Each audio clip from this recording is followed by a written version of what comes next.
পুরুষ মানুষ না, মশলা দাঁড়ায় আছে মিস জরিনা, মশলা দাঁড়ায় আছে মিস জরিনা। কে দাঁড়িয়ে আছে? জরিনা। জরিনা যাকে আমি চাচা ভাবলাম আসলে চাচা না, আমাদের গ্রামের জরিনা। আর হাঁটতে হাঁটতে চলে যাচ্ছে বুট জুতা পরে। এই হয়ে গেছে যুগ জামানা বাবাজি ভাই। আল্লাহ পাক আল্লাহ তাআলা যেন আমাদেরকে বুঝার তৌফিক দেয়, পড়ুন আমিন। মুসলমান বাবাজি, বিশ্ব নবী দো জাহানের বাদশা জনাবে মুহাম্মদুর রাসূলুল্লাহ সাল্লাল্লাহু তাআলা আলাইহি ওয়াসাল্লাম আমার নবী আল্লাহ মাকামে পৌঁছালেন। আমার আল্লাহ ডেকে বললেন, হাবিবি ও আমার নবী, এইবারে তুমি দাঁড়িয়ে যাও, তোমার আল্লাহ তোমার সঙ্গে নিকটে আসি। ও মুসলমান ভাই, আমার নবী মুস্তাফা দাঁড়িয়ে গেল। মুসলমান বাবাজি ভাই, বিশ্ব নবী দো জাহানের বাদশা নবী মুহাম্মদুর রাসূলুল্লাহ নিজে বর্ণনা করেন, আমি দাঁড়িয়ে গেলাম, রব্বুল আলামিন আমার নিকটে আসলো। যেমন একজন বন্ধু আর এক বন্ধুর কাঁধের মধ্যে হাত রাখে, ঠিক তেমনই রব্বুল আলামিন বন্ধুর মতো নিজের কুদরতি হাত আমার উপরে রেখে দিল। আল্লাহ নিজের কুদরতি হাত রাখতে নাই, আমার শরীর সমস্ত ঠান্ডা হয়ে গেল। আমি আমার যা জানা ছিল না সব জেনে গেলাম। ও মুসলমান বাবাজি ভাই, বিশ্ব নবী সাল্লাল্লাহু তাআলা আলাইহি ওয়াসাল্লাম রব্বুল আলামিনের সঙ্গে আমার নবী মুস্তাফার আলোচনা চলছে, আমার নবী মুস্তাফার সঙ্গে গল্প চলছে। আল্লাহ ডেকে বললেন, হাবিব ও আমার নবী, এক বন্ধু আরেক বন্ধুর সঙ্গে সাক্ষাৎ করতে আসলি, কোন উপহার নিয়ে আসে? নবী আমার জন্য উপহার নিয়ে আসো না? বন্ধুর সঙ্গে সাক্ষাৎ করতে এসেছো, নবী কি নিয়ে এসেছো? হাবিব আমার বন্ধু কি এনেছো? আল্লাহ আমার নবী ডেকে বলেন, আল্লাহ কি নিয়ে আসবো? সবই তো তোমার। সুবহানাল্লাহ বলেন। সবই তো তোমার, তোমার জন্য আবার কি আনবো রব্বুল আলামিন? কিছুই নিয়ে আসি নাই, তবে আমি আমার নেক উম্মতকে নিয়ে এসেছি। জোরে বলো আল্লাহ, তুমি আমার এই নেক উম্মত গুলোকে কবুল করে নাও। ও মুসলমান বাবাজি ভাই, রব্বুল আলামিনের সঙ্গে আলোচনা করার পর আমার উপরে ডেকে বললেন, হাবিব ও আমার নবী, তুমি যখন মিরাজ থেকে দুনিয়ার বুকে যাবে, তোমার উম্মতেরা তোমাকে জিজ্ঞাসা করবে। রব্বুল আলামিনের সঙ্গে সাক্ষাৎ করতে গেলেন তো আল্লাহ আপনাকে কি উপহার দিল? এই জন্য আমার নবী তোমার উম্মতের জন্য আমি 50 ওয়াক্তের নামাজ দিয়েছি। সুবহানাল্লাহ বলেন। কয় ওয়াক্তের? 50 ওয়াক্তের নামাজ রেখেছি। যাও এই 50 ওয়াক্তের নামাজকে নিয়ে যাও, তুমিও পড়বে, তোমার উম্মতকেও পড়তে বলবে। আমার নবী মুস্তাফা 50 ওয়াক্তের নামাজ নিয়ে চলে আসছেন। ষষ্ঠ আকাশে হযরতে মুসা আলাইহিস সালামের সঙ্গে সাক্ষাৎ রাস্তায়। তো মুসা আলাইহিস সালাম বললেন, হুজুর আল্লাহর কাছে গেলেন তো আল্লাহ আপনাকে কি দিল? হুজুর নিশ্চয়ই কোনো বড় উপহার দিয়েছে। ইয়া রাসূলুল্লাহ কি উপহার দিয়েছে নবী গো, একটু বলেন না। তো নবী বললেন, মুসা রব্বুল আলামিন আমাকে 50 ওয়াক্তের নামাজ দিয়েছে। জোরে বলুন, আমার উম্মতের জন্য 50 ওয়াক্তের নামাজ দিয়েছি। মুসা আলাইহিস সালাম শোনার পর বললেন, হুজুর 50 ওয়াক্তের নামাজ এটা অনেক নামাজ হুজুর, আপনার উম্মতেরা 50 ওয়াক্তের নামাজ পড়তে পারবে না। নবী গো আবার যান, কিছু নামাজটা কমিয়ে আনুন। তাই আমার নবী মুস্তাফা আবার গেলেন। রব্বুল আলামিন বললেন, হাবিব যাও 5 ওয়াক্তের কমালাম। কত বাজলো? 45 ওয়াক্ত। মুসা আলাইহিস সালাম আবার বললেন, হুজুর আবার যান, আবার গেলেন। আবার রব্বুল আলামিন বললেন 5 ওয়াক্তের কমিয়ে দিলাম। এইভাবে আমার নবী মুস্তাফা 9 বার আল্লাহর কাছে গেলেন। এইবারে আপনারা বলবেন, মাওলানা আমার নবীর কি বুদ্ধি ছিল না? আমার নবী তো ডাইরেক্ট বলতে পারতেন আল্লাহ 50 ওয়াক্ত করতে পারবে না। মুসা নবীর কথায় বারবার কেন যাচ্ছে?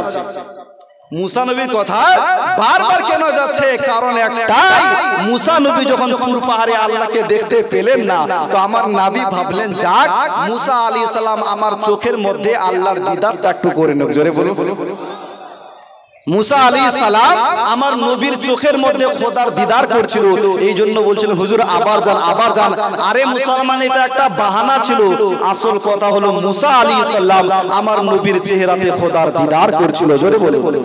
এই জন্য তো আমার নবী বলেছেন, मैं हक का आईना बनकर आया, मैं हक का आईना बनकर आया। মুসা আলাইহিস সালাম খোদার দিদার করছে। সুবহানাল্লাহ বলে। আল্লাহর নবী তো জাহানের বাদশা জনাবে মুহাম্মদুর রাসূলুল্লাহ 9 বার আল্লাহর কাছে গেলেন। কত বাজলো? কত বাজলো জি? 9 বার 5 করে কমে 45 ওয়াক্তের নামাজ কমে গেল। আমার নবী মুস্তাফা শুকাতে লাগলো, দুই চোখের পানি ছেড়ে আমার নবী অঝর নয়নে কান্না করেন।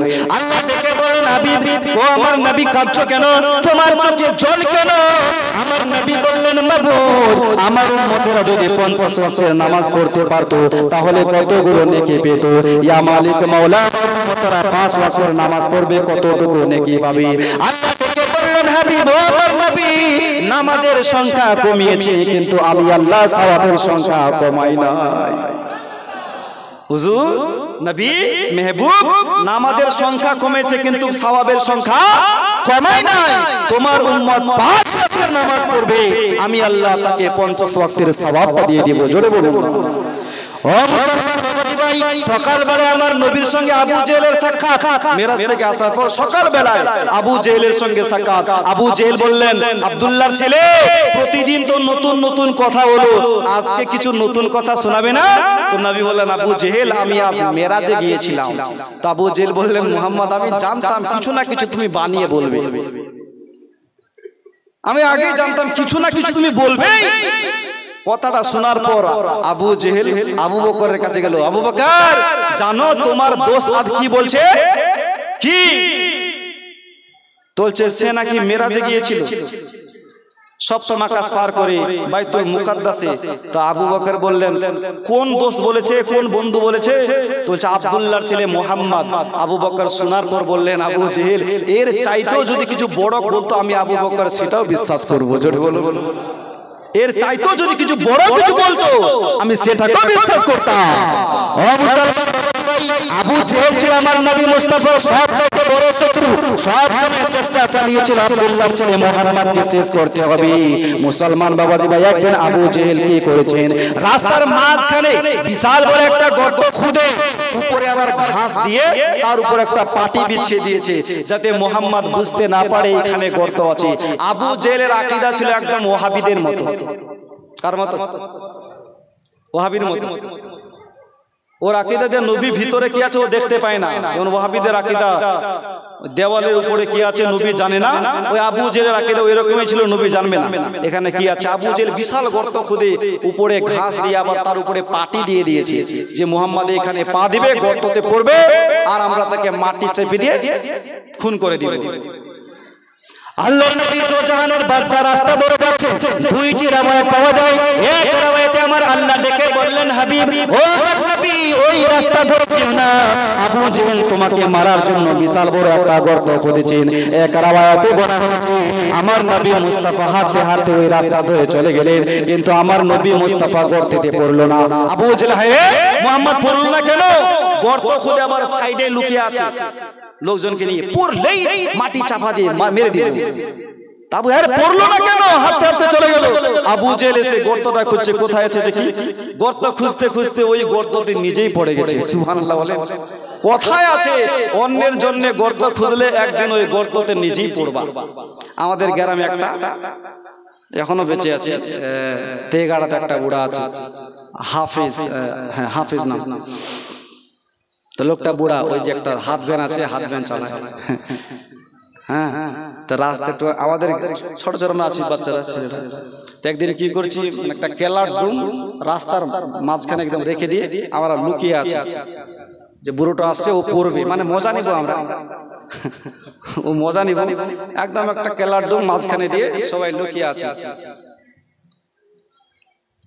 আর ওই বুড়াটাকে ওভারটেক করে আমাদের সাথে একদিন আরো ছিল, কয়েকজন ছিল, ওর বড় ভাই সাইকেল নিয়ে আসছিল অন্ধকারে। হ্যাঁ, বুড়া না পড়ে ওর ভাই সাইকেল একদিকে, ও আর আরেক দিকে, বুঝলেন? ও একদিকে আর সাইকেল আরেক দিকে। আমরা হাসতে লেগেছি, ধরা পড়ে গেলাম। আয় বাড়িতে। তো কথায় আছে, অন্যকে অন্যের জন্য গর্তে খুঁদলে একদিন ওই গর্তে তো তুমি নিজেই পড়বা। তো আবু জেহেল গর্ত খুঁড়েছিল নবীকে ফেলার জন্য, শেষ পর্যন্ত আবু জেহেল গর্ততে নিজেই পড়ে গেছে। সুবহানাল্লাহ বলে। ও মুসলমান বাবাজি, আবু জেহেল গর্তে পড়তে নাই, চিৎকার করে বললেন, বাঁচা, কে কোথায় আছো, তাড়াতাড়ি করে বাঁচা। তার লোকজন গর্তের কাছে এসে, হুজুর কেমন করে পড়লেন? বলে, গর্ত খুঁজছিলাম, গর্ত খুঁজতে খুঁজতে নিজেই পড়ে গেছি, বাঁচা। আবু জেহেলের লোকেরা রশি নিয়ে আসলো, দড়ি নিয়ে আসলো। মুসলমান রশি নিচে ডালে, যত রশি নিচে যায় গর্তটা ততই বড় হয়। আবু জেহেল বললেন, পৃথিবীর সমস্ত দড়িকে যদি এক জায়গায় একত্রিত করে গর্ততে ফেলো, ওই রশিখানা আমার কাছ পর্যন্ত পর্যন্ত পৌঁছাবে না। যাও তোমরা তাড়াতাড়ি করে আব্দুল্লাহর ছেলে মুহাম্মদকে ডেকে আনো। মুসলমান বাবাজি ভাই তার লোকজনেরা আমার নবী মুস্তাফার কাছে গেল। যাওয়ার পর বলল, আব্দুল্লাহর ছেলে আমাদের সরদার আবু জেহেল গর্তে পড়ে গেছে, একটু তাড়াতাড়ি করে চলুন। আপনি যদি না যান তাহলে আমাদের সরদার আবু জেহেলকে বাঁচাতে পারবো না। মুসলমান আমার নবী তো বলতে পারতেন না যে না ও আমার শত্রু, আমার জানি দুশমন পড়েছে, মরছে মরুক। কি ভাই, আমরা হলে এটাই বলতাম, ও মরছে তো মরুক, কেন যাব? কিন্তু নবী মুস্তাফা কেমন রহমত, এই জন্য আমার নবী মুস্তাফা বলেছেন যেমন আমি বন্ধুর জন্য রহমত, ঠিক তেমনি শত্রুর জন্য রহমত, যেমন মানুষের জন্য রহমত, ঠিক তেমনি জানোয়ারের জন্য রহমত। রব্বুল আলামিন কুল কায়নাতের জন্য আমাকে রাহমাতাল লিল আলামিন করে পাঠিয়েছি। আমার নবী কথাটা শুনছে না, শোনার সঙ্গে সঙ্গে নিকটে আসলো। আসবার আবু জেহেল কেমন করে পড়লা? তো বলছেন মুহাম্মদ তোমাকে ফেলার জন্য গর্ত খুঁজেছিলাম, নিজেই পড়ে গেছি, মুহাম্মদ আমাকে বাঁচাও। আবু জেহেল তোমাকে বাঁচালে আমার কি লাভ হবে? তো বলছিল আমাকে বাঁচলে তোমার কালেমা পড়ে নিব। আচ্ছা আবু জেহেল কালেমা পড়বে? পড়বে পড়বে না। রব্বুল আলামিন তোর দিলে মোহর মেরে দিয়েছে। আমার নবী মুস্তাফার রশি লাগলো না, হাত দিয়ে আবু জেহেলকে টেনে উঠিয়ে নিল। সুবহানাল্লাহ বলে, হাত দিয়ে উঠিয়ে নিল। এই মুজিজা দেখার পর আবু জেহেল বললেন, মুহাম্মদ তোমার মতন বড় জাদুঘর জগতে কোথাও দেখি না। আস্তাগফিরুল্লাহ বলে, তোমার মতন জাদুঘর জগতে কোথাও দেখি না। তাই মুসলমান আবু জেহেল আমার নবী মুস্তাফার কালমা পড়লো না। সবচাইতে বেশি কষ্ট আবু জেহেল আমার নবী মুস্তাফাকে দিয়েছেন। আল্লাহর নবী দো জাহানের বাদশা জনাবে মুহাম্মদুর রাসূলুল্লাহ সাল্লাল্লাহু তাআলা আলাইহি ওয়াসাল্লাম যখন 40 বছর বয়সে নবুয়তের এলান করে, ওই সময় আবু জেহেল বলেছিলেন, মুহাম্মদ হে আব্দুল্লাহর ছেলে, খবরদার তোমাকে আমরা কোনদিন নবী বলে মানবো না, তোমাকে কোনদিন আমরা নবী বলে মানবো না। আমার আল্লাহকে ডেকে বলেছিলেন, মাবুদ এদেরকে আমি ভালো মাশওয়ারা দিচ্ছি, কিন্তু আবু জেহেল আমাকে বদদুয়া দেয়, আবু জেহেল আমাকে খারাপ দোয়া দেয়। আল্লাহ ডেকে বললেন, হাবিব মন খারাপ করিও না, আজকে মানছে না, এমন একটা দিন আসবে দেখবা সমস্ত মক্কার মানুষ তোমার কালেমা পড়ে মুসলমান হয়েছে। জোরে বলে, আবু জেহেল বদদুয়া দে, আবু লাহাব বদদুয়া দে। আবু লাহাব বললেন, আব্দুল্লাহর ছেলে তোমার হাত যেন খসে যায়, তুমি যেন বরবাদ হয়ে যাও। আল্লাহ ডেকে বলেন, আবু লাহাব বদদুয়া দে, হাবিব যাও সূরা তাব্বাত নাযিল করলাম, তাব্বাত ইয়াদা আবি লাহাবি ওয়া তাব। এই আয়াত অবতীর্ণ হতে নাই, সঙ্গে সঙ্গে আবু লাহাবের দুটি হাত বরবাদ হয়ে গেল। জোরে বলে, আল্লাহ জাহানের বাদশা মক্কার মাটিতে ইসলামের দাওয়াত দেয়, কালেমার দাওয়াত দেয়, নবী আমার কালেমার প্রচার করে। সর্বপ্রথম মহিলাদের মধ্যে যেই মহিলাটা আমার নবীর কালেমা পড়েছেন, ওই মহিলাটার নাম হচ্ছে হযরতে খাদিজাতুল কুবরা। মুসলমান মা খাদিজাতুল কুবরার ইন্তেকালের পর একবার খাদিজাতুল কুবরার বোন আমার নবী মুস্তাফা বাড়িতে আসে ঘুরতে। তো খাদিজার বোনের কথা শুনে, খাদিজার বোনের কথাগুলো হুবহু মা খাদিজার মতন ছিল। তো আমার নবী শোনার পর অঝরনয়নে কান্না করছেন, স্ত্রীর কথা মনে পড়েছেন। তো মা আয়েশা সিদ্দিকা বলেন, হুজুর আপনি একটা বুড়ি মেয়ের সবসময় কথা বলছেন কেন? নবী আমার বলেছিলেন, আয়েশা খবরদার আমার খাদিজার ব্যাপারে যা তা কথা বলবে না, তোমরা হচ্ছে আমার সুখের সাথী, খাদিজা হচ্ছে আমার দুঃখের সাথী। জোরে বলুন। যখন আমাকে কেউ মানে নাই, যখন কেউ কালমা পড়ে নাই, ওই সময় আমার প্রথম স্ত্রী আমার খাদিজাতুল কুবরা আমাকে তাসদীক করেছিল, আমার কালেমা পড়ে ইসলামে দাখিল হয়েছিল। জোরে বলুন। ও মুসলমান বাবাজি ভাই, মা খাদিজাতুল কুবরা রাদিয়াল্লাহু তাআলা আনহা ইসলামের মধ্যে সর্বপ্রথম আমার নবীর কালেমা পড়ে মুসলমান হয়েছেন। আর যুবকদের মধ্যে সর্বপ্রথম হযরতে আবু বকর সিদ্দিক আমার নবীর কালেমা পড়েছেন। আর বাচ্চাদের মধ্যে আবু বকর সিদ্দিক আমার নবীর কালেমা পড়েছেন। গোলামদের মধ্যে সর্বপ্রথম হযরতে যায়েদ বিন হারিসা আমার নবীর কালেমা পড়েছেন। এইভাবে যখন আমার নবী মক্কার মাটিতে কালেমার দাওয়াত দেয়, কালেমার প্রচার করে, মুসলমান বাবা আবু লাহাব আবু জেহেল আমার নবী মুস্তাফাকে বারবার করে কষ্ট দেয়, কিন্তু আমার নবী ইসলাম প্রচার করতে ছাড়ে না। তারা অনেক বাধা দিয়েছিল, কিন্তু নবী মুস্তাফা কারো বাধা শুনে নাই। আল্লাহর নবী সাল্লাল্লাহু তাআলা আলাইহি ওয়াসাল্লাম একদিন কাবা শরীফের ভিতরে ছিল। আবু জেহেলের লোকেরা কি করলেন, আমার নবী যখন সিজদার হালাতে, ওই সময় একজন দুষ্টু শয়তান আমার নবী মুস্তাফার মস্তকে পা রেখে এইভাবে কোসলাতে আরম্ভ করেছেন, তবু আমার নবী মুস্তাফা নামাজকে ছাড়ে নাই। জোরে বলে, আমার নবী নামাজ পড়ছিল, ওই জামানার গুন্ডা বদমাইশরা এসে আমার নবী মুস্তাফার পিঠের উপরে উটের ভুঁড়িগুলো গরুর ভুঁড়িগুলো চাপিয়ে দিত, কিন্তু নবী মুস্তাফা তবুও নামাজকে তরক করে নাই। জোরে বলুন, তবুও নামাজ ছাড়ে না। কিন্তু আজ আমরা নামাজ পড়ি না, আর রমজান মাস চলে গেছে, কিছু নামাজিও হারিয়ে গেছে, মসজিদে আর দেখা যায় না। কি ভাই, হয় কি হয় না? রমজান শেষ, নামাজি হারিয়ে গেছে। তো যারা যারা হারিয়ে গেছে যদি দেখতে পান, দয়া করে একটু মসজিদে পাঠিয়ে দিবেন, একটু মসজিদে পাঠিয়ে দিবেন যে সমস্ত নামাজি হারিয়ে গেছে। মুসলমান ভাই, আল্লাহর নবী তো জাহানের বাদশা জনাবে মুহাম্মদুর রাসূলুল্লাহ সাল্লাল্লাহু তাআলা আলাইহি ওয়াসাল্লাম, তো এইভাবে আমার নবী মুস্তাফাকে মক্কার গুন্ডা বদমাইশরা আমার নবী মুস্তাফাকে কষ্ট দিচ্ছিল। বাবাজি ভাই, একদিন আমার নবী কাবা শরীফের ভিতরে ছিল, আবু জেল আমার নবীকে দেখলো, দেখো এ মুহাম্মদ, তোমাকে বারবার কথা বলি, কথা কি কানে যায় না? কেন ইসলাম ধর্ম প্রচার করো? আবু জেল আমার নবীর নিকটে এসে বিশ্ব নবীর মস্তক মোবারক ধরে কাবার পাঁচিতে এইভাবে মারতে আরম্ভ করলো। মারতে মারতে আমার নবী মুস্তাফার মস্তক মোবারক ফেটে ফিনফিন মতন রক্ত ঝরছে। এই দৃশ্য আমার নবীর চাচি হযরতে আমিরে হামজার স্ত্রী বাহিনী থেকে দেখছিলেন। দেখে সহ্য করতে পারলেন না, কান্না করতে করতে বাড়িতে গেলেন। যাওয়ার পর আমার নবীর চাচা হযরতে আমিরে হামজাকে সমস্ত ঘটনা খুলে বললেন, স্বামী, ওগো আমার মাথার তাজ, আজ একটা কথা বলবো। স্বামী গো, আজ আমি কাবার বাহিরে ছিলাম, ওই শয়তান আবু জেল তোমার ওই ভাতিজা আব্দুল্লাহর ছেলেকে আজ এমন মার মেরেছে, মারতে মারতে মাথা ফাটিয়ে দিয়েছে। ওগো আমার স্বামী, তার মা নাই, বাপ নাই, ইতিম বলে কি তাকে সবাই মারবে? তোমরা চাচা হয়েছে, কেন প্রতিবাদ করো না? কেন কিছু বলো না? আমিরে হামজা কথাটা শুনতে না চোখ মুখ লাল হয়ে গেল, আর বলতে লাগলেন, বিবি, ওরে আমার প্রাণের স্ত্রী, আজকাল দেখি আবু জেহেল একটু বাড়াবাড়ি করে, আজ আমার হাত থেকে আবু জেহেলকে কেউ বাঁচাতে পারবে না। কথাটা শোনার সঙ্গে সঙ্গে আপনার বেরিয়ে গেল, কাবা শরীফে গেল, গিয়ে দেখছেন আবু জেহেল ওইখানে বসে আছে। মারার পরেও এত সাহস, ওইখানে বসে আছে। আবু জেহেল করে, আমার ভাতিজাকে কেন মেরেছ? কি অন্যায় করেছে? কেন মারলা? আবু জেহেল করে, শয়তান, কেন মারলা? কথা বলে না। যেইভাবে আমার নবী মুস্তাফার মস্তক মুবারক ধরে কাবার পাঁচিতে মারছিল বাবা, ঠিক তেমনি আমার নবীর চাচা হযরতে আমিরে হামজা আবু জেহেলের নোংরা মাথাটা ধরে কাবা শরীফের পাঁচিতে এইভাবে মারতে মারতে তাহার মাথা ফাটিয়ে দিল। সুবহানাল্লাহ বলে।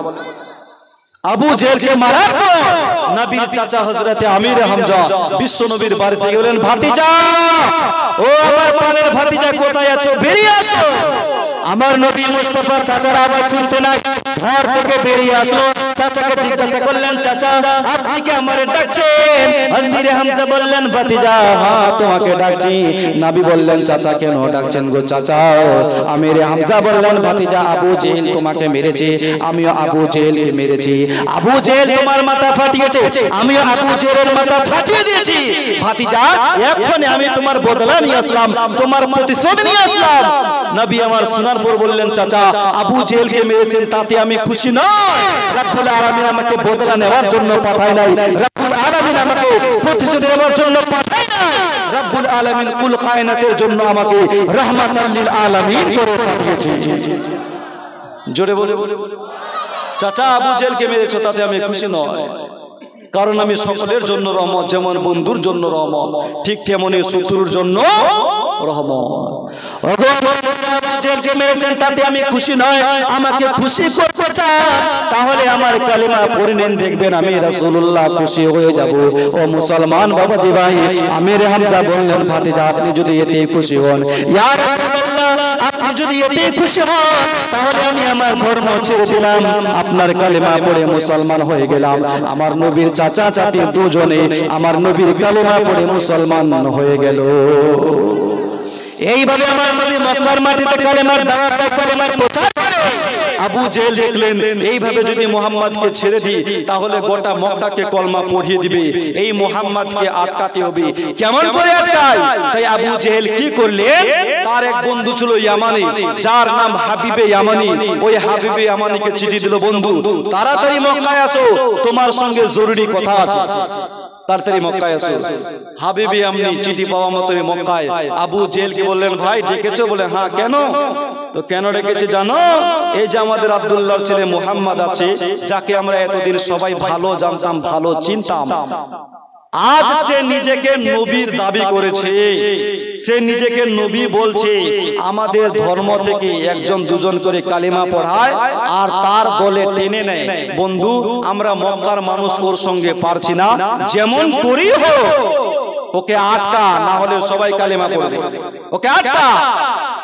তো আবু হাবিবি আমনি শোনার পর বললেন, বন্ধু আমাকে ডেকে বড্ড ভালো কাজ করেছো।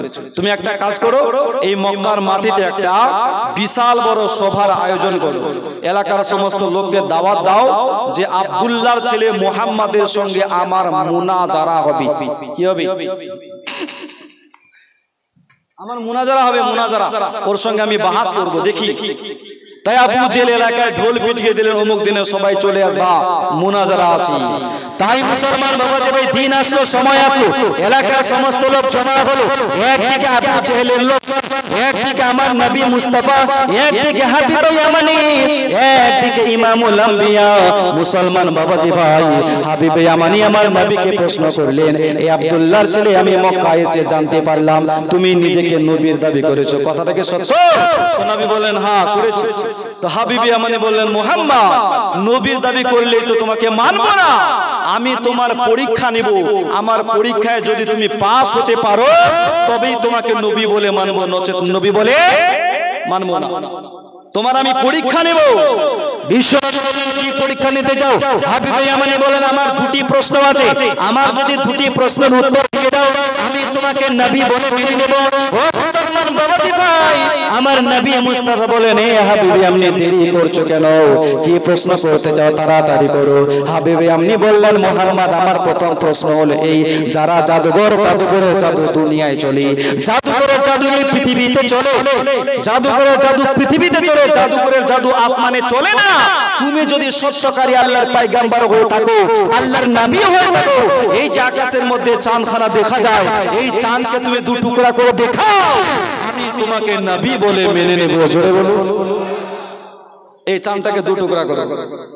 এই প্রশ্ন করতে নাই হাবিবে ইয়ামানি, প্রশ্ন করতে নাই। আবু জেহেল শুধু ফুলছে, ও শুধু ফুলছে। বন্ধু, আমরা মক্কাতে এত মানুষ বসবাস করি, আমাদের মাথায় এই রকম প্রশ্ন আসলো না, এই জন্যই তো তোমাকে ইয়ামান থেকে ডেকে আনলাম। আমি জানি এমন কোন কঠিন তুমি প্রশ্ন করবে। আব্দুল্লাহর ছেলে খুব তো বড় বড় ভাষণ মারছিলে, এইবারে হাজার হাজার লোকের সামনে আকাশের চাঁদকে তুমি দুই টুকরা করে দেখা। কিন্তু মুসলমান তারা তো জানে না রব্বুল আলামিন নবীকে কত পাওয়ার দিয়েছেন, বিশ্ব নবীকে কত ক্ষমতা দিয়েছেন।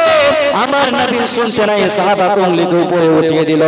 ও মুসলমান, নবী ইশারা করতে দেরি, আকাশের চাঁদ টুকরা হতে দেরি করে না। ये सूरज तो पाओ पाओ चांद इशारे से हो चाक, अंधे नजदीक देख ले कुदरत रसूलुल्लाह की। जोड़े बोलो कि आंगुल को तो शक्तिशाली बुझा पड़ोता, एक इशारा चंद्र टुकड़ा टुकड़ा हुआ था। जोड़े बोलो ना একটু, आंगुल को तो शक्तिशाली बुझा पड़ोता, एक इशारा चंद्र टुकड़ा टुकड़ा हुआ যায়। তুমি সর্বসেরা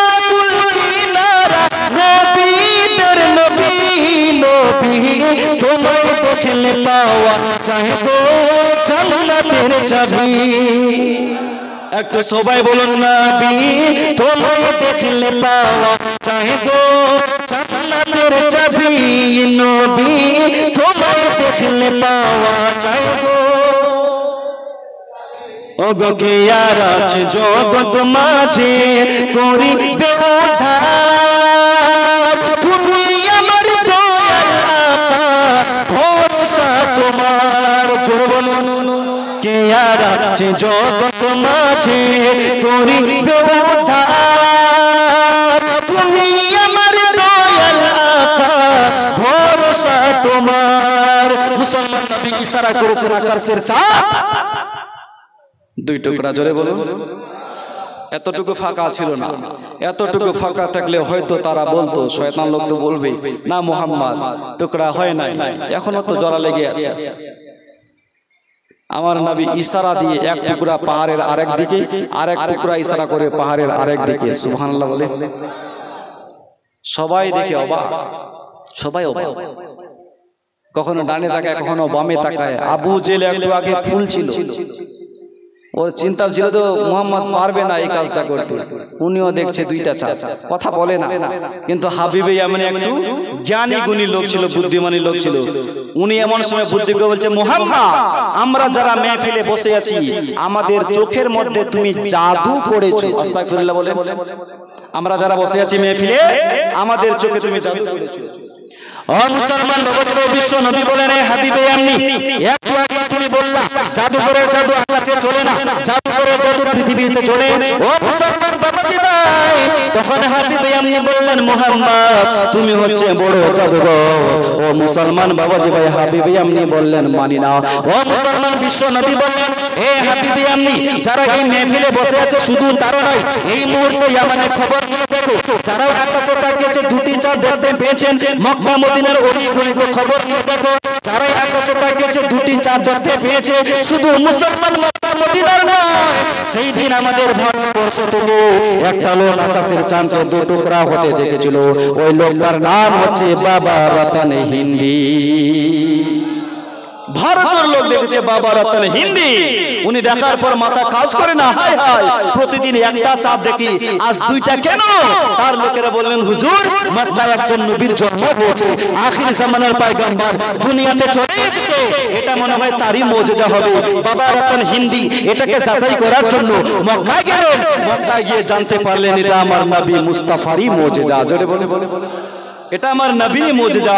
তখন বাবা রতন হিন্দি হিন্দুস্তানের হিন্দু লোক আমার নবীর কালেমা পড়ে মুসলমান হয়ে গেল। জোরে বলে তো ভারতবর্ষের সর্বপ্রথম যিনি কালেমা পড়েছেন তিনার নাম হচ্ছে বাবা রতন হিন্দি, আমার নবীর সাহাবী। জোরে বলো। কিন্তু এইদিকে হাবিবে ইয়ামানি বলছেন মানি না, মুহাম্মদ আমাদের চোখের মধ্যে তুমি জাদু করেছো। বিশ্বনবী জাহানের বাদশা বলেন, হাবিবে ইয়ামানি তোমার একটা প্রশ্ন হয়েছে, তুমি দুটো প্রশ্ন করতে চেয়েছিলে, তৃতীয় প্রশ্ন তুমি এখনো করো নাই। তোমার বন্ধু আবু জেহেল জানে নাই, তবে তোমার মনে দ্বিতীয় প্রশ্ন কি আছে আমি মুহাম্মদ সেটাও জানি। জোরে বলো। তোমার মনে দ্বিতীয় প্রশ্ন কি আছে আমি সেটাও জানি, তোমার প্রশ্নও জানি, তোমার উত্তরটাও জানি। সুবহানাল্লাহ বলে। নবী বলেন, হাবিব ইয়ামানি বলবো তুমি দ্বিতীয় প্রশ্ন কি করতে চাও? তো হাবিব ইয়ামানি বলছেন, মনে দ্বিতীয় প্রশ্ন কি আছে তুমি এটাও জানো?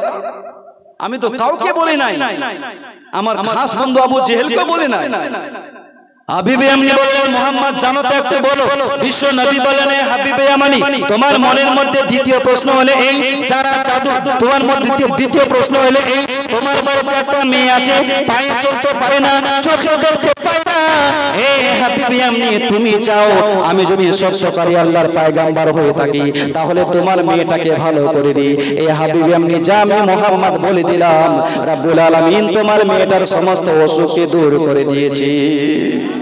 যা তোর মেয়ে ভালো হয়ে গেছে, যা আমি নবী বলে দিলাম। তো হাবিবে ইয়ামানি শুনে পাগল হয়ে যেতে লাগলো, কুরবান হয়ে গেল যে আমার মনের কথা কেমন করে বললো। বিশ্ব নবী বলেন, হাবিবে ইয়ামানি বল এটাই তুমি প্রশ্ন করতে চেয়েছিলে না? তখন হাবিবে ইয়ামানি হাজার হাজার লোকের সামনে বললেন, হ্যাঁ এটাই আমি দ্বিতীয় প্রশ্ন করতে চেয়েছিলাম। নবী বলেন, হাবিবে ইয়ামানি মনে আছে ওয়াদা করেছিলে আমি মুহাম্মদ যদি তোমার দুটি প্রশ্নের উত্তর দিয়ে দিই তাহলে তুমি আমার কালেমা পড়ে মুসলমান হবে। সুবহানাল্লাহ বলে। ওয়াদা করেছিলে না? ও মুসলমান বাবাজি ভাই, নবী বলেন, হাবিবে ইয়ামানি আমি মুহাম্মদ আজ পর্যন্ত কাউকে জবরদস্তি কালমা পড়াই নাই, কাউকে লাঠির ভয় দেখে কালমা পড়াই নাই, কাউকে বন্দুক দেখে কালমা পড়াই নাই। আমার নবী মুস্তাফার নম্রতা দেখে ওই জামানার ইহুদি খ্রিস্টানেরা আমার নবীর কালেমা পড়ে পড়ে মুসলমান হয়েছে। তো নবী বলেন, এখনো যদি সন্দেহ থাকে তাহলে কালেমা পড়তে হবে না, যদি সন্দেহ না থাকে তাহলে তুমি কালেমা পড়ে না, বলো লা ইলাহা ইল্লাল্লাহ মুহাম্মাদুর লা ইলাহা লা ইলাহা ইল্লাল্লাহ মুহাম্মাদুর রাসূলুল্লাহ সাল্লাল্লাহু তাআলা আলাইহি ওয়াসাল্লাম। মুসলমান বাবাজি ভাই, হাবিবে ইয়ামানি সঙ্গে সঙ্গে আমার নবীর কালেমা পড়ে মুসলমান হয়ে গেল। জোরে বলুন, কে ও মদিনা ওয়ালা নবী সবার আলো তোমায় আমি চাই। জোরে বলুন, ও মদিনা ওয়ালা নবী সবার আলো তোমায় আমি চাই, চাই চাই চাই চাই, সবার আলো তোমায় আমি চাই। তোমার প্রেম যন্ত্রণা আর মানে না বন্ধনা, তোমার প্রেম যন্ত্রণা আর মানে না বন্ধনা, তোমার প্রেম মনোরণা এবার যেতে চাই। ও মদিনা ওয়ালা, ও মদিনা ওয়ালা নবী সবার আলো তোমায় আমি চাই। এই ধরার মাঝেতে, এই ধরার মাঝেতে তুমি ছাড়া বাঁচে বুকেতে নিবে নবী, বুকেতে নিবে। এই ধরার মাঝেতে তুমি ছাড়া কোনজন বুকেতে নিবে নবী, বুকেতে নিবে। আশিক মাসুক দূরে বলে প্রাণ ছুটে যায়। ও মদিনা ওয়ালা, ও মদিনা ওয়ালা নবী সবার আলো তোমায় আমি চাই।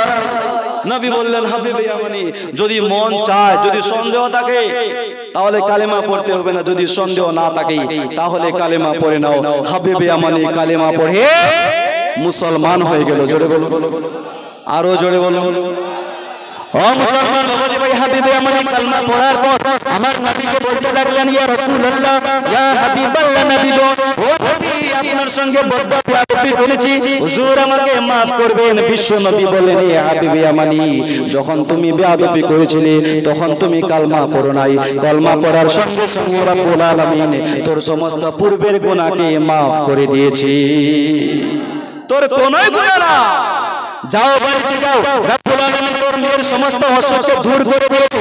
হাবিবে ইয়ামানি বাড়িতে গেল, যাওয়ার পর দরজায় খটখট করে বাড়ি মারলো। যে মেয়ে চলতে পারছিল না, যে মেয়ে দেখতে পারছিল না, মুসলমান আবার শুনতে নাই, দরজা খুলে দিল। মুসলমান বাবা ভিতরে ঢুকলো। হাবিবে ইয়ামানি মেয়েটাকে জিজ্ঞাসা করলেন, বেটি কেমন করে ভালো হলি রে মা?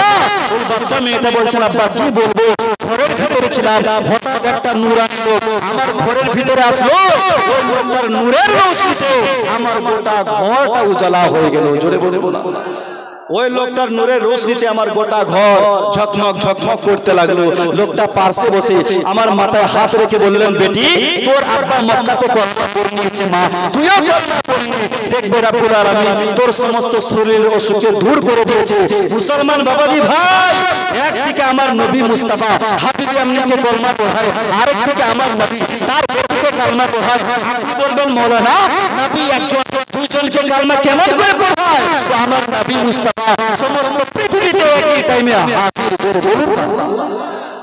এটাই হচ্ছে আহলে সুন্নাত ওয়াল জামাতের আকীদা। এই মুহূর্তে আমার নবী মদিনাতেও আছে, এই মুহূর্তে আমাদের নবী এই জালসাতেও আছে। জোরে বলুন, এই মুহূর্তে আমাদের নবী এই জালসাতেও আছে। এটাই হচ্ছে আহলে সুন্নাত ওয়াল জামাতের আকীদা। নবী মদিনাতেও, নবী আমাদের সিনাতেও। যার অন্তরে নবী, যেই সিনাতে আমার নবী নাই, ও মুমিন হতেই পারে না। প্রত্যেকটি মুমিনের সিনায় সিনায় আমার নবী মুস্তাফা ঢুকে আছে। জোরে বলুন। কবি ছন্দের মাধ্যমে বলছেন, সোনার মদিনা বহু দূরে, কিন্তু মদিনাওয়ালা আমার অন্তরে। জোরে বলুন।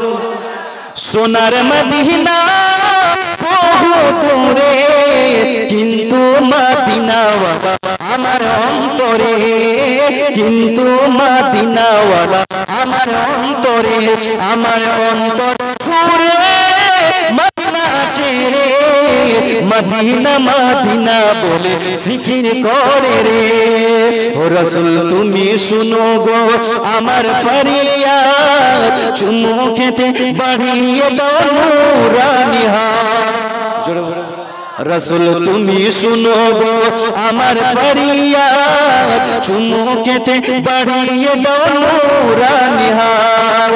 রাসূল তুমি শুনো গো আমার ফরিয়াদ, চুমু খেতে বাড়িয়ে দাও নূরানি হাত, চুমু খেতে বাড়িয়ে দাও নূরানি হাত, তারি অন্তর জুড়ে মদিনা ছেড়ে মদিনা মদিনা বলে জিকির করে রে আল্লাহুম্মা।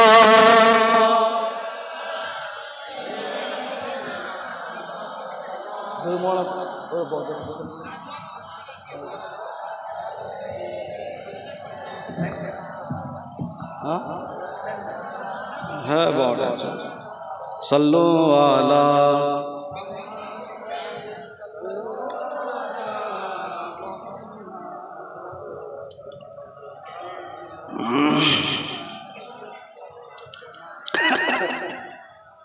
हरदम सुबह से निकालो मोहम्मद अल्लाहुम्मा सय्यिदना मौलाना मोहम्मद वअला आली मौलाना मोहम्मद। बाबाजी भाई तो आमार नबी मुस्ताफा आमादेर সিনাতে ঢুকে আছে, সুবহানাল্লাহ বলেন। আমাদের সিনাতে ঢুকে আছে। আরে নবীকে রাজি করে নেবেন, দেখবেন আমার নবী আপনাকে সিনার সঙ্গে জড়িয়ে ধরে আল্লাহর জান্নাতে নিয়ে গেছে। একজন মাস্টার মশাই স্কুলে গেছেন পরীক্ষা নিতে। 10 মার্কের পরীক্ষা, 15 মিনিটের সময়। যত স্টুডেন্ট ছিল সমস্ত স্টুডেন্ট একটা একটা করে পরচা নিয়ে লিখতে আরম্ভ করেছে। আর একটা গজুয়া ছেলে, মাথা মোটা ছেলে, ও পরচাও নেয় নাই, লিখতে আরম্ভ করে নাই। মাত্র 3 মিনিট সময় আছে। ওই সময় গিয়ে মাস্টারকে বলছেন, স্যার খাতাটা দেন। তো মাস্টার বলছে, আরে সময় তো নেই, লিখবি বাকি আর রাখবি বাকি। তো বলছে, আমি লিখি না লিখে আপনার বাপের কি? আমি লিখি না লিখে আপনার বাপের কি? 3টা মিনিট তো সময় আছে না, খাতাটা দেন। খাতাটা এনে মাত্র বেঞ্চের মাথায় এভাবে ঠেকিয়েছে। আবার গিয়ে বলছেন, স্যার জমা নেন। সকলের আগে জমা দিয়ে দিল। মাস্টার জানে যে গজুয়া ছেলে আর কি লিখবে, বকা ছেলে কি লিখবে, ওটাকে সাইড রাখলেন। বাকি ছেলেদের লেখা শেষ হলো, লেখা কমপ্লিট হলো, সময় জমা করলো। মাস্টারদের একটা নিয়ম আছে, দেখবেন খাতা থেকে ধরে পাল্টি দেয়। কেন? যে আগে জমা করেছে তার খাতাটা আগে চেক হবে। তো এই বোকা ছেলের পর্চা কিন্তু আগে চলে এসেছে। দেখছে সামনে কিছু নেই, পেছনে কিছু নেই, ফাঁকা। সাইডে রাখলেন। বাকি পর্চাগুলো চেক করছে। 10-এর মধ্যে কাউকে নাম্বার দিচ্ছে 8, 7, 8.5, 9.5। এইভাবে সবাইকে নাম্বার দিলেন।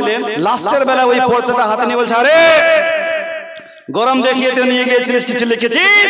হ্যাঁ স্যার লিখেছি। দেখে কই রে বাপ, সামনে কিছু নেই, পেছনে কিছু নেই, কি লিখলি? স্যার ভালো করে দেখেন আমি লিখেছি। আবার দেখছে, কই রে বাপ, কিছুই তো নাই। স্যার ভালো করে দেখেন আমি লিখেছি। তো মাস্টার যখন বারবার বলে বিরক্ত হয়ে গেলেন, তো রেগে বলছেন, তোর বাপের মাথাটা লিখেছিস? বলছে, স্যার বাপের মাথা নয়, ওইখানে আমি অন্য কিছু আর্ট করেছি, দেখেন। তো মাস্টার বলছেন, বাবা আমি কিছুই দেখতে পাই না। আচ্ছা তুই নিজে বল তো, তোর খাতাতে কি লেখা আছে? বল তোর খাতাতে কি আর্ট করা আছে? ছেলেরা বলছেন, স্যার শুনুন, আমার খাতার মধ্যে আর্ট করা আছে একটা রশি, একটা গাই আর কিছুটা ঘাস। স্যার দেখেন আমি আর্ট করেছি।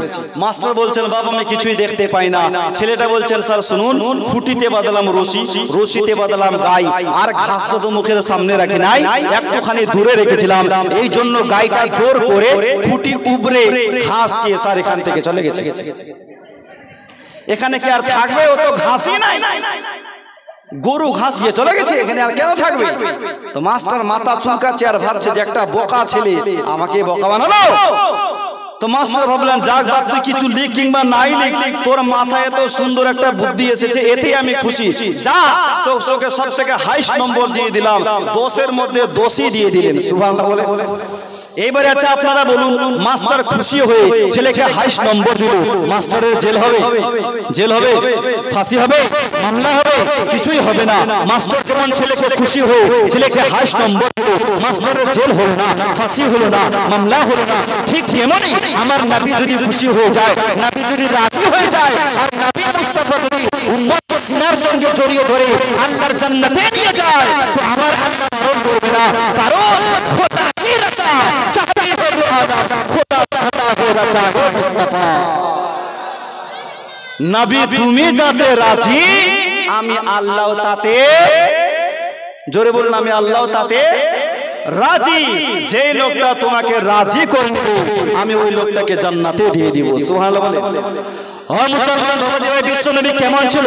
আমার নবীর চেহারা ছিল ওয়াজহুল্লাহ, নবীর জবান ছিল নিসারুল্লাহ, নবীর মধুর হাসি ছিল রাহমাতুল্লাহ, নবীর শিক্ষা লা ইলাহা ইল্লাল্লাহ, বিশ্ব নবীর সারা ওয়াজুর বুরহানুম মির রাব্বিকুম মুহাম্মাদুর রাসূলুল্লাহ।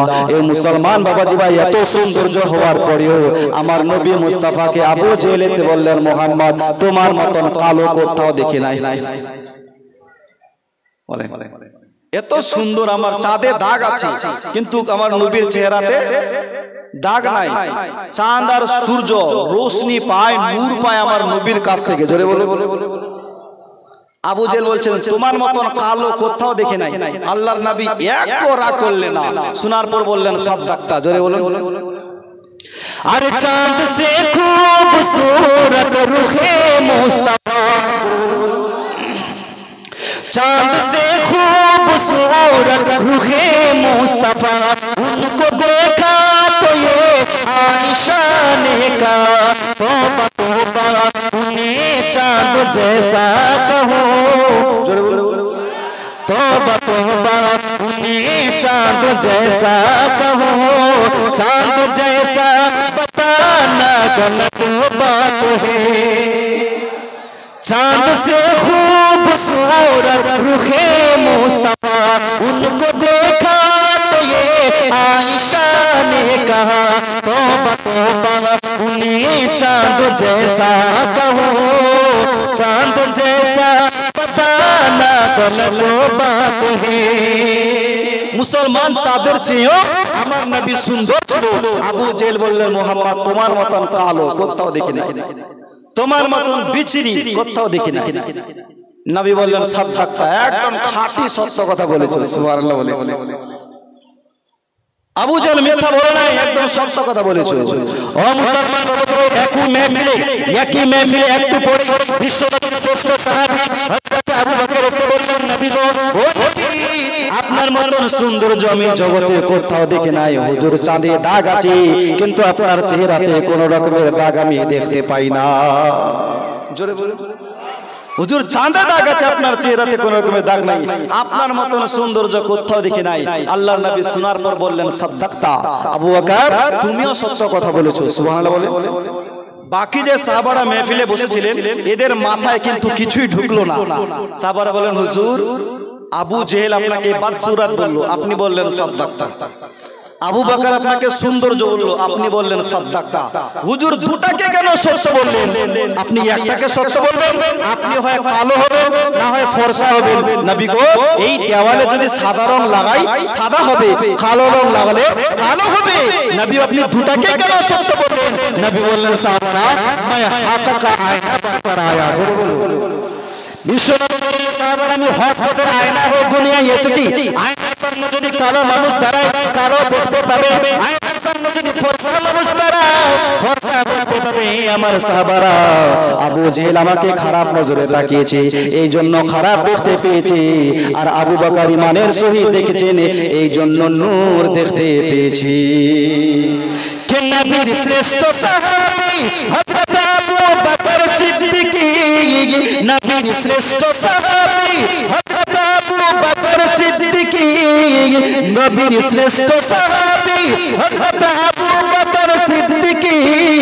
দিদার চেয়ে পাওয়া যায় গো, দিদার চেয়ে পাওয়া যায় গো, যাইয়া একবার দেখো না মদিনা, মদিনা আশিক মুমিনের ঠিকানা।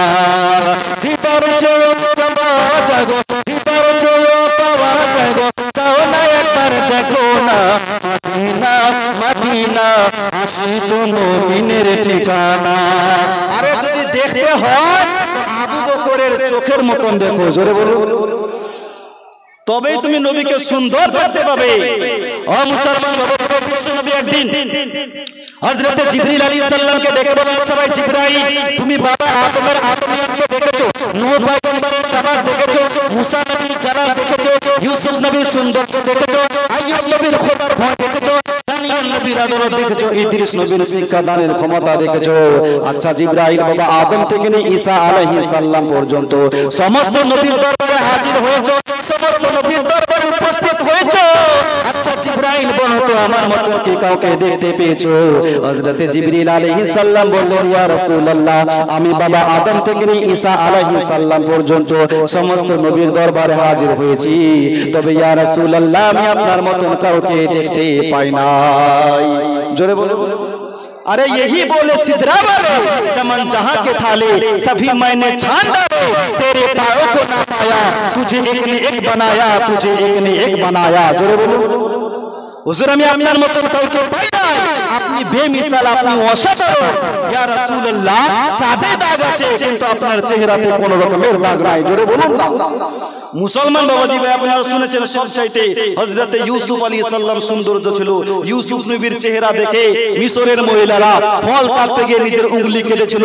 শায়ের বলছেন এই মিশরের মহিলারা খোদার কসম করে বলি তোমরা যদি আমার নবীর চেহারা দেখো কলিজা কেটে দিল তোমরা বুঝতে পারবে না। জোরে বলুন না। कि হয়নি হবে না হতে পারে না আমার নবীর সাথে কারো তুলনা। হয়নি হবে না হতে পারে না আমার নবীর সাথে কারো তুলনা। হায়রে তুলনা তো দূরের কথা ছায়া মিলে না। হয়নি হবে না হতে পারে না আমার নবীর সাথে কারো তুলনা।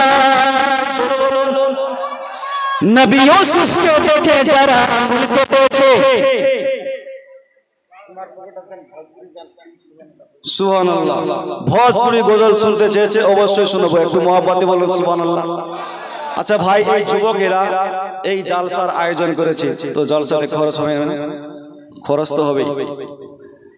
তো ঈদ উপলক্ষে 2 দিনের মেহফিল, তো আমার নবী মুস্তাফার মহব্বতে আজকের এই মেহফিলে বেশি চাইবো না 500 করে 500 করে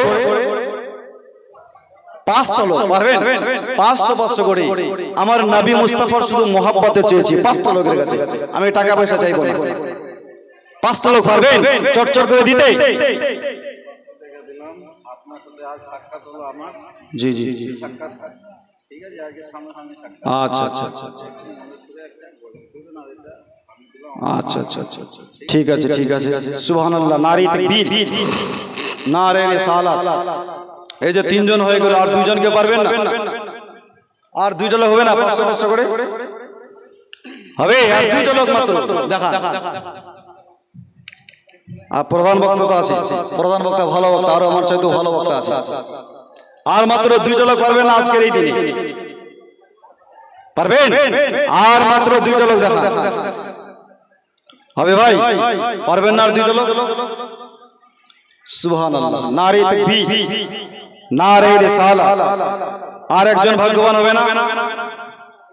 5 পাঞ্জাতানের মহব্বতে হবে। আর একটা লোক 500 টাকা, জীবনে অনেক টাকা খরচ করে দিচ্ছেন, কি যাবে আপনার সঙ্গে? যদি যায় এই দান আপনার সঙ্গের সাথী হবে, অন্ধকার কবরের বাতি হবে। পারবে না? আর একটা লোক দেখান 500 টাকা হবে ভাই। 1000 চাই নাই, 2000 চাই নাই, 5000 চাই নাই। সুবহানাল্লাহ। মহব্বতে 500 টাকা চেয়েছে। নারী তাকবীর, নারে রিসালাত। সুবহানাল্লাহ। আল্লাহ যেন সকলের দানকে কবুল করে পড়ুন আমিন। একটু জোরে বলুন সুবহানাল্লাহ। হয়নি হবে না হতে পারে না আমার নবীর সাথে কারো তুলনা। নবী ইউসুফকে দেখে যারা আঙ্গুল কেটেছে, নবী ইউসুফকে দেখে যারা আঙ্গুল কেটেছে, তারা কি আমার নবীর রূপ দেখেছে? ওগো দেখতো যদি কেটে দিত কোন জাফনা। হয়নি হবে না হতে পারে না আমার নবীর সাথে কারো তুলনা। তো হযরত জিবরিল আলাইহিস সালাম বলছেন ইয়া রাসূলুল্লাহ আমি আপনার মতন কাউকে দেখি নাই। দো জাহানের বাদশা নবী মুহাম্মদুর রাসূলুল্লাহ একদিন শাহেনশাহের দরবারে এলান করলেন, হে আমার সাহাবারা, আজকে তোমরা আমার কাছে যে যা চাইবে আমি রাসূলুল্লাহ তোমাদেরকে দেব। জোরে বলো। আচ্ছা আমাদেরকে যদি কেউ বলতো যা তোমরা চাইবে তা দেব, বলেন? আচ্ছা মেম্বার সাহেব যদি বলতো, আমাদের মেম্বার সাহেব যে আমার ভোটার যা চাইবে তা পাবে, তো লোক আগে ওই বলতো, বলে মেম্বার সাহেব ওই যে আমার এটা আসিল ঘরটা একটু ঘরটা দাদা তাড়াতাড়ি করে। ঘর চাইতো ঘর, মা বোনদেরকে যদি বলতে তাহলে এরা অলংকার চাইতো, আগে অলংকারদের বলবে সে। তো আল্লাহ নবী সাল্লাল্লাহু আলাইহি সাল্লাম সাহাবাদের মাঝে বললেন, যা তোমাদের লাগবে তোমরা চাও, জোরে বলুন, টাকা পয়সা ইত্যাদি যা লাগবে আমি নবী মুস্তাফা তা তোমাদেরকে দেব। ও মুসলমান বাবাজি ভাই, বিশ্ব নবী যখন বললেন যা লাগবে তা চাও, সাহাবারা কিছুই চায় না, কারণ না চেয়ে আমার নবী মুস্তাফা হযরতে সালমান ফারসিকে পারস্যের বাদশা করে দিয়েছে, জোরে বলুন। হযরতে মুআয ইবনে জাবালকে ইয়ামানের গভর্নর করেছেন, হাসনাইন কারিমাইনকে জান্নাতে যুবকদের সরদার করে দিয়েছে। এই জন্য কেউই কিছুই চায় না। আমাদের ইলেকশন সামনে, মেম্বারের কথা যেহেতু আসলে দুটো কথা বলি, রাগ করিয়েন না মেম্বার সাহেব। হ্যাঁ, ইলেকশন আসলো, এই ইলেকশনে দেখবেন, এই ইলেকশনে একটু কমই হয়, মেম্বারি ইলেকশনে মানুষ নিজের গলাটা ফাটিয়ে দেয়, ইনকিলাব জিন্দাবাদ জিন্দাবাদ, মেম্বার সাহেব জিন্দাবাদ, আচ্ছা মা মাটি মানুষ জিন্দাবাদ এমন আওয়াজ দিয়ে বলে। সকালবেলা মা জিজ্ঞাসা করে ওটা কি হয়েছিল, তো বলছে মেম্বারের পিছনে এমন দিয়েছি নারা, গলা বসে গেছে। কিন্তু আজ যে নবী মুস্তাফার মোহাব্বতে বলছে যে নবীর মোহাব্বতে একটু নারা দেন, যিনি নেতার নেতা, বিশ্ব নেতা নবী মুস্তাফা, যেই লোকটা নবী মুস্তাফার মোহাব্বতে নারা লাগবে ওই লোকটার আমার রাসূলুল্লাহ সিফারিশ করবে, জোরে বলে। কিন্তু নবীর জন্য বললে আওয়াজ বের হয় না। যেই নেতার পেছনে আপনি ঘুরলেন ওই নেতা আপনাকে কি দিল? নেতা নেতার জায়গায়, আপনি আপনার জায়গায়। দেখবেন ইলেকশনে যত মানুষ মারা গেছে, একটা মেম্বারও মারা যায় নাই, একটা বড় নেতাও মারা যায় নাই, মারা গেছে কর্মী। কে মারা গেছে? ও নেতা তো এসি রুমে চুপচাপ আছে, আর যত মারা গেছে সব কর্মী। कि अल्लाह रसूल भूला तुम्हें दिछो नेतार स्लोगान, नेता থেকে এসি রুমে তুমি টানছো ছেলের গান। কথা বলে এ ভাই, কথা ঠিক না? আল্লাহ রসুল ভুলা তুমি দিছো নেতার স্লোগান, নেতা থেকে এসি রুমে তুমি টানছো ছেলের গান। জবাব তুই দিবি সেদিন আল্লাহর দরবারে, জবাব তুই দিবি সেদিন আল্লাহর দরবারে। কি লাভ হলো ঘুরে রাজনীতির পিছে বাইরে, কি লাভ হলো ঘুরে রাজনীতির পিছে। এই আকলাউল্লাহ খুব গড়িয়া, কি লাভ হয়? কি লাভ হলো ঘুরে রাজনীতির পিছে, আর নামের সবুজ গেরুয়া সবরম পাইতো দেখছি চলো, ভোটে জেতার পরে নেতা ভাবে শুধু নিজের ভালো। নেতা জেতার পর আর মেম্বার জিতার পর ভোটারের আর খবর নেয় না। আসসালামু আলাইকুম চিনতেই পায় না। 5-6 লাখ টাকা খরচ করেছি, শোনা হবে না। বাস্তব কথা বলে যাই, খরচ করেছে মিয়া, ভোট দেওয়ার আগে তুমি মেম্বারকে চুষে নিয়েছো, কি শুনবে? আরে লালিল সবুজ গেরুয়া সবরম পাইতো দেখছি চলো, ভোটে জেতার পরে নেতা ভাবে শুধু নিজের ভালো। ফিরে এসো দিনের পথে সময় যে আছে, ফিরে এসো দিনের পথে সময় যে আছে। কি লাভ হলো ঘুরে রাজনীতির পিছে বাইরে, কি লাভ হলো ঘুরে রাজনীতির পিছে। জোরে বলো, আরো জোরে। কি লাভ হলো ঘুরে রাজনীতির পিছে ভাইরি, কি লাভ হলো ঘুরে রাজনীতির পিছে। আর রাজনীতির নোংরা কেলে পড়ে গেছো বন্দিতে, মাথা তোমার খাইছে ও ভাই ভঙ্গা কিছু পন্ডিতে। রাজনীতির নোংরা কেলে পড়ে গেছো বন্দিতে, মাথা তোমার খাইছে ও ভাই ভঙ্গা কিছু পন্ডিতে। ফিরে এসো দিনের পথে সময় যে আছে, ফিরে এসো দিনের পথে সময় যে আছে। কি লাভ হলো ঘুরে রাজনীতির পিছে। কালকেই মেম্বার সাহেব বলবে, মৌলভী সাহেব স্টেজে যা মন তা বলা, নিচে নাম, তারপর দেখাচ্ছে মজা। মেম্বার সাহেব গেলে শুনছে আর ফুলছে। আর যারা ওই নেতার পেছনে, মেম্বারের পেছনে ঘুরেছে, এরা কিন্তু খুব ফুলছে। মৌলভী তাজিমুল হকের নাম, নামার পর তোকে দেখাবো, তোর 12টা বাজাবো ভাবছে। কিন্তু মুসলমান বাবাজি হক কথা বলতে না, এক পা পেছনে হাঁটাবো, যা বলবো তা হক কথা বলে যাবো। সুবহানাল্লাহ বলে। ও মুসলমান বাবাজি, বিশ্ব নবী সাহাবাদের মাঝে বললেন, সাহাবারা আজকে তোমরা যা চাইবে তা দেব। সাহাবারা কিছুই চাইও না। বিশ্ব নবী বললেন, আবু বকর, এ আবু বকর বকর তোমার কিছু লাগবে? হযরতে আবু বকর বললেন হুজুর কিছুই লাগবে না, তবে আপনার কাছে একটা জিনিস চাওয়ার আছে। আন-নাজরু ইলা ওয়াজহি রাসূলিল্লাহ, আমি সব সময় আবু বকর আপনার চেহারা মোবারক কানা দেখতে চাই। জোরে বলুন। হুজুর আমার টাকা লাগবে না, পয়সা লাগবে না, আমি আবু বকরের একটা চাওয়া, আমি সব সময় আপনার চেহারা মোবারক খানা দেখতে চাই। জোরে বলুন। এটাই হচ্ছে আমার চাওয়া। ও মুসলমান, আবু বকরের পাশে একজন অন্ধ সাহাবী বসেছিল। ওই অন্ধ সাহাবীকে বললেন তোমার কিছু লাগবে? অন্ধ সাহাবী বললেন হুজুর আমার একটা নয়, আমার দুটা লাগবে। কয়টা? কয়টা? আমার দুটা লাগবে। আজকে গোল্ডেন চান্স পেয়েছি, তো একটা নয়, আপনার কাছে আমার দুটা চাওয়ার আছে। বিশ্বনবী বললেন বেশ তাই চাও। অন্ধ সাহাবী বললেন ইয়া রাসূলুল্লাহ, যেদিন থেকে আপনার কালেমা পড়ছি, কালেমা পড়ার পর আপনাকে কোনোদিন দেখতে পাই নাই। ইয়া রাসূলুল্লাহ, আমি চাই আমার দৃষ্টি শক্তি যাতে ভালো হয়ে যায়। বিশ্বনবী নিজের নূরানি হাত মোবারক সাহাবীকে বুলিয়ে দিল, অন্ধ সাহাবীর চোখে নূর ফিরে পেল। সুবহানাল্লাহ। আরে অন্ধ লোকের আপনার চোখের মধ্যে আল্লাহর নবী হাত বুলিয়ে দিলে অন্ধ সাহাবী আবার চোখে নূর ফিরে পায়, তো ওই নবীর মতন কি আমরা হতে পারবো না? পারবো? ও মুসলমান বাবাজি ভাই, বিশ্বনবী অন্ধ সাহাবীর চোখে হাত বুলিয়ে দিলেন, অন্ধ সাহাবীর চোখের মধ্যে নূর চলে আসলো। অন্ধ সাহাবীর চোখে নূর আসার পর ডানে তাকায় না, বামে তাকায় না, উপরে তাকায় না, নিচে তাকায় না, শুধু আমার নবীর চেহারার দিকে তাকিয়ে আছেন। বিশ্বনবীকে কিছুক্ষণ দেখার পর বললেন হুজুর আপনার কাছে দুটা চেয়েছিলাম নবী গো, একটা চাওয়ার তো আমার হয়েছে, আমার দ্বিতীয় চাওয়ার হলো আমি আবার আগের মতন অন্ধ হতে চাই। জোরে বলুন। আমি আবার অন্ধ হব। আচ্ছা আচ্ছা, কেউ যদি চোখ ফিরে পায়, দৃষ্টি শক্তি ফিরে পায়, সে কি আবার অন্ধ হতে চাইবে? তো সাহাবী বলেন হুজুর আমি আবার অন্ধ হব। তো আল্লাহর নবী বলেন ঠিক আছে অন্ধ হও। বিশ্বনবী আবার ওই সাহাবীকে অন্ধ করে দিলেন। কয়েকদিন পর ওই মাহাত্মাকে ওই সাহাবীকে জিজ্ঞাসা করছে, ভাই তোমার মতন বোকা মানুষ জগতে কোথাও দেখে নেই কেন? তো বলছেন দৃষ্টি শক্তি ফিরে পাওয়ার পরেও আবার অন্ধ হলে, স্বেচ্ছায় অন্ধ হলে কেন? তো বলছেন তোমরা বুঝবা না, আমি আমার নবীর জবানে শুনেছি কবরে মুনকার নাকির তিনখানা প্রশ্ন করি। কয়খানা? তিনখানা প্রশ্ন করে।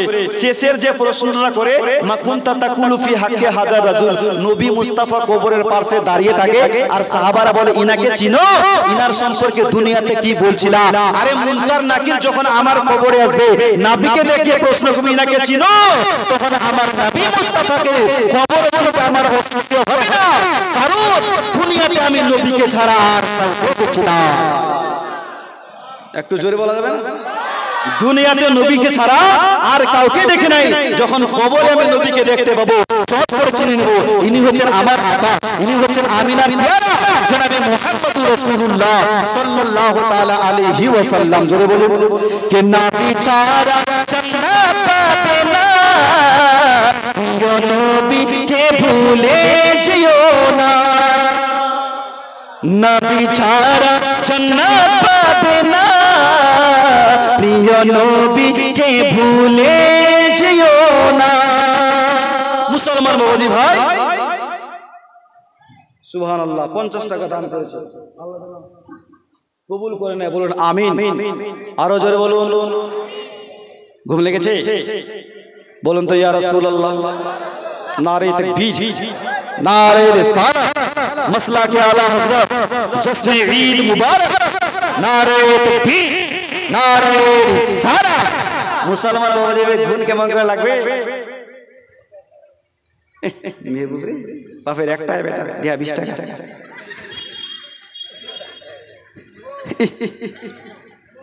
আয় দেখ তোর বাবার সহ্য হল নাই।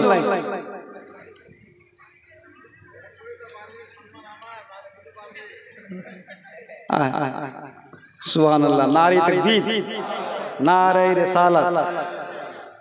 যাক মান সম্মানটা বাঁচাও, মান সম্মান বাঁচিয়ে আল্লাহ যেন কবুল করে পড়ুন আমিন। আরো জোরে বলুন।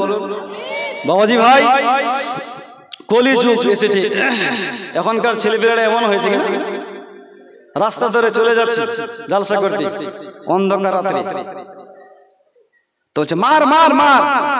ভাই রে ভাই, দূরে এসেছি জালসা করতে, পরে দেখছি তো ওই খেলাচ্ছে, মোবাইল খেলাচ্ছে। মোবাইল ছাড়া আমরা যখন ছোট ছিলাম তো আমরা ওই সময় কিন্তু মোবাইল ছিল না, আমরা ক্রিকেট খেলা আর অন্য খেলা খেলে সময়টাকে অতিবাহিত করতাম।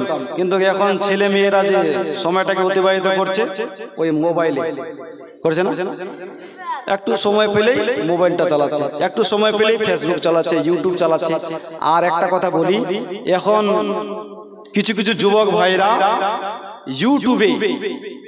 ইউটিউবে ওয়াজ শুনে আমাদেরকে ফতোয়া দেয়।